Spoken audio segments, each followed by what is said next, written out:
desde que nos levantamos hasta que nos acostamos, estamos expuestos a Sí. estresores. O sea, pero luego familiares, luego... Sí. Aquel Fijaros, WhatsApp que llega y que te lo miras antes de entrar en una reunión y ya estás pensando todo el rato en lo sí, mismo. efectivamente. Lo que pasa es que, Sí, fijaros, sí. El dentro de esto... despertador es un estresor, ¿no? ¿Eh? El despertador es un estresor, ¿no? También. Es un estresor, Y luego efectivamente. te acuestas el domingo y pones la radio en la cama y te encuentras con el 5-1 del Barça al Real Madrid y para mí, fue un El estresor estresor. en ese caso, mientras lo está sufriendo, si eres madridista... Claro, en este caso hay quien se va a dormir más tranquilo, ¿eh? Ya. Yo conozco algunos, sí. Efectivamente, pero fijaros que dentro de esos estresores hay algunos que son más fáciles de trabajar. Bueno, realmente no más fáciles, pero sí hay algunos clave. Por ejemplo, podemos diferenciar entre estresores familiares, laborales o personales. Familiares, pues no sé, la enfermedad de una persona querida. Laborales, pues ya sabéis, temas psicosociales, como estamos a hacer estudios psicosociales, pues ya sabemos cuáles son esos posibles factores de riesgo. Pero los personales son los que se deben trabajar, los que podemos trabajar. Es decir, si lo decíamos antes que el 40% de la felicidad, de la salud psicoemocional, se puede trabajar. Pues esos son los estresores personales, los que podemos cambiar esa visión. Es decir, porque eso depende de la persona. ¿Vale? Entonces, si tú ves un estresor que a una persona le produce una sensación negativa, pero a otra le puede suceder un estímulo. Entonces, eso es lo que hay que trabajar, ese 40%, esos estresores personales. Y ahí es donde lo trabajamos en Cenalsea. Uh-huh. ¿Y en qué medida el estrés afecta al rendimiento, Antonio? ¿Tienes alguna información al respecto? Sí, claro que afecta. Yo, fijaros, para explicarlo de forma sencilla, hemos dicho que por concepto el estrés es una activación, ¿no? Es una activación fisiológica de nuestro organismo. Es decir, cuando nosotros nos enfrentamos se me ocurre, una conferencia ante un auditorio de 500 personas, seguramente, aunque estemos muy acostumbrados, tenemos cierta activación, ¿no? Es decir, generamos un estrés, que en este caso denominamos eustrés, se llama eustrés positivo. Y dependiendo de esa capacidad de adaptación que podamos generar, ¿vale? Depende de nuestro rendimiento. Si, por ejemplo, por poneros un ejemplo, no genero, o sea, estoy tan tranquilo, ¿vale? Que no genero nada de estrés. Es una sensación de apatía. A medida que yo voy generando más activación, o mi cuerpo va generando más activación, ¿vale? Pasamos a una situación de aburrimiento, relajamiento, ¿vale? Y lo que tenemos que buscar es seguir generando esa activación que nos lleve a un punto óptimo. Es decir, en ese punto óptimo es donde yo voy a sacar el máximo rendimiento de mí. Yo me enfrento a un examen, a una reunión, entonces si yo soy capaz de generar esa activación necesaria, voy a poner mis 5 sentidos, me van a venir a la cabeza lo que tengo que decir, mis habilidades, voy a dar lo mejor. ¿Qué es lo que pasa? Que si ese estrés te acaba superando, lo generas en exceso, ya pasas a una situación, digamos, un campo de distrés, que es lo contrario al eustrés, y ahí ya nos enfrentamos a una situación de tensión, más allá de ansiedad, y por último puede pasar pues una situación de bloqueo.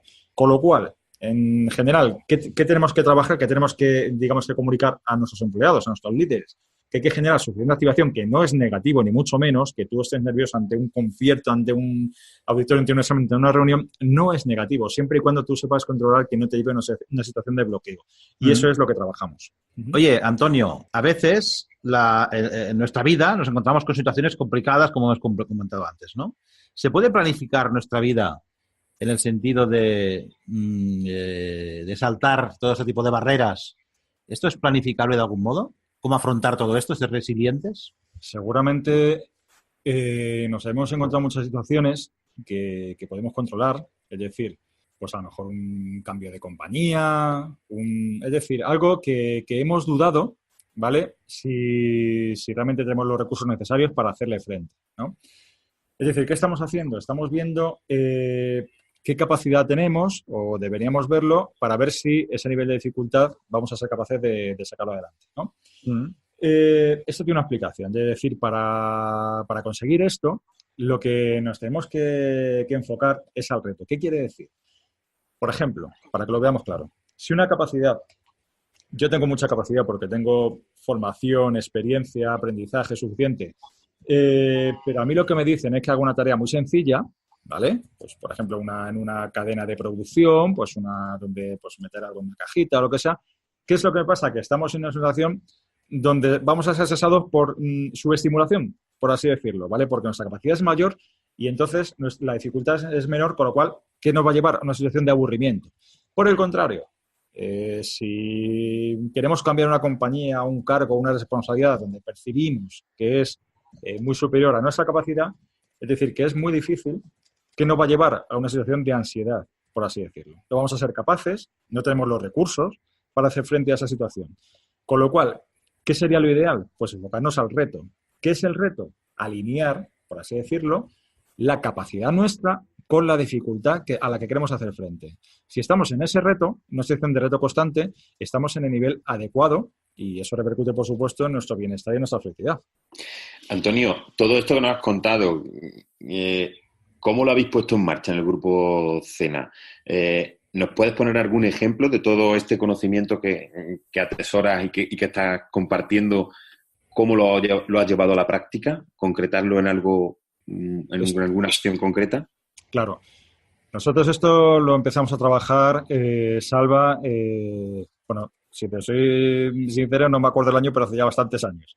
Posiblemente 2010, 2011, bueno, hace ya mucho. ¿Qué empezamos a hacer? Pues esto lo hicimos conjuntamente, el área de formación con el área de prevención. Nos formamos, nos reunimos con psicólogos industriales para coger una buena base, ¿vale? Lógicamente, porque no tenemos la experiencia para transmitir esto, lo hemos hecho internamente con recursos propios. ¿Y qué es lo que planteamos? Pues hacer unos talleres intensivos primeramente llamamos gestión del estrés, luego lo llamamos bienestar psicoemocional, y donde colocamos en principio a gente que a través de las evaluaciones de desempeño pues se percibían como estresadas, por así decirlo. Entonces, ¿qué es lo que pasa? Los convocábamos. Y, digamos, las necesidades prioritarias eran aquellas, la gente que peor se sentía, ¿no? Que tenía potencial, que era buena, pero que se sentía... Y, bueno, pues lo pusimos en marcha. Y, pues, de ahí hasta ahora. Luego ya, pues, lo transmitimos a la gente de zona y demás. Y ha participado, pues, imagínate, desde el año 2010... Vamos a poner una media de esos talleres, tampoco tienen que ser muy amplios porque son talleres muy participativos, la gente tiene que desnudarse, por así decirlo, y no eran más de 10-12 personas. Son talleres nada teóricos y totalmente prácticos, donde, digamos, el objetivo principal o uno de los objetivos principales es que la gente diagnostique su propio estrés. Y una vez que lo diagnosticas, ya solo falta abrir los ojos a que realmente el origen de ese estrés son los factores que hemos denominado antes personales. Es decir, yo puedo cambiar, ¿vale? Yo puedo cambiar aplicando, pues, ahora hablamos de ella, la reorganización cognitiva. Es decir, las cosas no son como yo las veo, sino como yo las percibo. ¿Vale? Entonces, un poquito es como lo hemos trabajado y lo llevamos trabajando, pues ya te digo, desde aquellos años. Y luego también pues hemos trabajado porque es fundamental las relaciones saludables, es decir, cómo relacionarse, porque no todo está en una compañía en uno mismo. También trabajas en equipo, trabajas con departamentos y, lógicamente, hay que fomentar esas relaciones positivas. Te vi en una ocasión que hablabas al final de los diferentes tipos de personas, ¿no? Este podría ser el modelo del DISC o el modelo del Parchís, ¿no? Como se llama también el del... al final que hay varios modelos, tampoco... Yo creo que esto sería motivo de otro podcast, ¿no? Para explicar un poco todo esto, pero sobre todo lo que queríamos saber era si ese tipo de programas han funcionado correctamente, cómo lo ha recibido la gente y en qué habéis notado la mejora, en qué habéis mejorado. Fijaros, los programas, al fin y al cabo, estos programas que hemos estado comentando, no dejan de ser una acción importante, pero una acción más. Es decir, estaremos de acuerdo en que todo esto parte de una estrategia de la compañía en la que realmente quiera que esto se implante. Es decir, que dé importancia a las personas. Es decir, de nada sirve que tú vayas a una empresa con líderes tóxicos, como hemos hablado antes, y te pongas a dar cursos, talleres de estrés. No vale para nada, va a ser anecdótico. Es decir, esto parte desde arriba que es desde la estrategia, desde la dirección, ¿vale? Es decir, a partir de ahí, la misión, los valores tienen que dejar claramente definido la importancia de las personas. A partir de ahí, en ese contexto, es cuando se puede empezar a trabajar. ¿vale? Entonces, claro, yo esto no lo podría hacer si no hubiese, digamos, ese compromiso desde arriba, Claro. esa actuación. A partir de ello me veo habilitado, me veo, digamos, justificado a hacer esto, ¿vale? Y a que mi equipo haga esto y a que hagamos este tipo de intervenciones. Eso es fundamental. Y pues a partir de ahí, como digo, pues ya mides un poquito pues lo que es el impacto a través de estudios de clima, a través de factores psicosociales, ¿vale? Pero como digo, esto es importante y yo animo, por supuesto, a los compañeros que estén escuchando a que lo implanten. En principio puede parecer algo, bueno, pues que hay que prepararse, efectivamente, hay que formarse, ¿vale?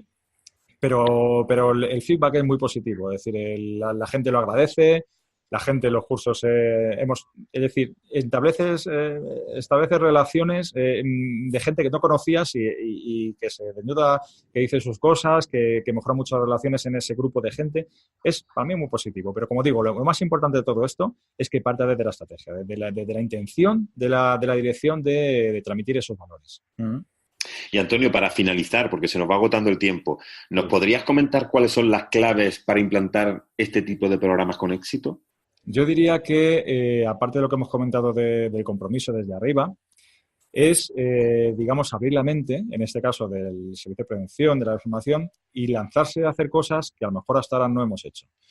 Yo siempre lo digo, hay que lanzarse, es decir, es un tema positivo, tú te formas y tal, y como si ya contamos en contexto con una preocupación por los empleados, por las personas, ¿vale? Ya solo falta pues organizar talleres y os aseguro, fijaros, os pongo un ejemplo. En las empresas grandes ahí se da mucha formación, hay cursos de todo tipo, de operacionales y habilidades y demás. Es difícil porque la gente viaja, es difícil porque la gente está en reuniones o porque no tiene tiempo, porque estamos todos hasta arriba. Eso es así.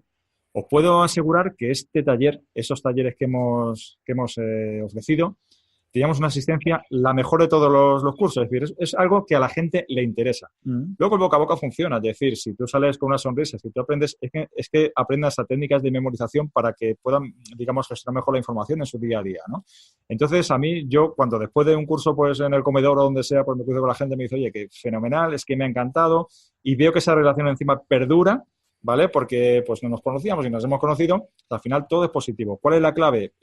Lanzarse. O sea, si realmente la compañía da importancia a los empleados saludables, solo hay que lanzarse. Es decir, hay que prepararse y yo, en lo que a mí me toca, puesto que estamos en el ámbito de innovación, si tengo que compartir con vosotros a través de desayunos o reuniones o lo que sea, pues mi conocimiento, mi experiencia, pues como siempre, encantado de hacerlo. Oye, Antonio, yo creo que nos has dado una visión muy interesante, ¿no? Una visión que hasta ahora quizá no habíamos tocado tan de cerca, que además está encauzada muy bien con todo el marco Visión Cero, ¿no? Porque al final se trata de trabajar quizá lo que estamos haciendo mejor para potenciarlo, ¿no? Que sería un poco esta línea del Safety 2, ¿no? Y fomentar sobre todo la participación y al final yo creo que es un tema muy, muy interesante, ¿no? Sí que me gustaría, antes de cerrar, bueno, pues estamos en el marco de Visión Cero. Fijaros, sí que cuando yo empecé a asistir a desayunos y a conocer vuestros contenidos, ya pensaba, digo, realmente Visión Cero no es una opción, o sea, es la única opción. Es decir, si tú te enfocas a resultados y tal, todo es rezar y es una lotería, ¿no? Yo creo que Visión Cero, y así lo pienso, es como una filosofía de vida. Es decir, yo tengo hijos, ¿vale? Y yo a mi hijo, yo no le pido que saque un sobresaliente, ¿vale? Si lo saca, por supuesto, todos nos ponemos contentos. Pero ¿qué es lo que le pido? Que realmente aprenda y que le guste lo que está haciendo. Yo creo que es un poco la filosofía de Visión Cero, ¿no? Y como digo, al fin y al cabo no deja de ser sentido común de la vida y en el ámbito en el que estamos de la prevención, ¿no? Como digo, Visión Cero, el querer hacer las cosas, este enfoque filosófico en vez de la deriva legalista, que de la que hemos hablado, el queremos hacerlo en vez de debemos hacerlo, para mí, ya digo, podemos extenderlo incluso al ámbito de la vida en general, ¿no? Y en cuanto a lo que estamos hablando, lo que hemos hablado de líderes, pues fijaros, si nos enfocamos a las 7 reglas de Visión Cero, fijaros cuál es la primera regla. Asumir el liderazgo, demostrar el compromiso. Con lo cual, ¿cómo enlazo yo Visión Cero con la gestión de líderes? Pues está claro, la primera regla de oro es esta, ¿no? Con lo cual, fijaros, todo en el marco de una gestión Visión Cero, pues esto tiene una cabida fundamental, ¿no? Yo diría que si no se ha hecho, pues habría que hacerlo. porque es el primer principio para avanzar, ¿no? en este marco de visión. Hombre, yo creo, Antonio,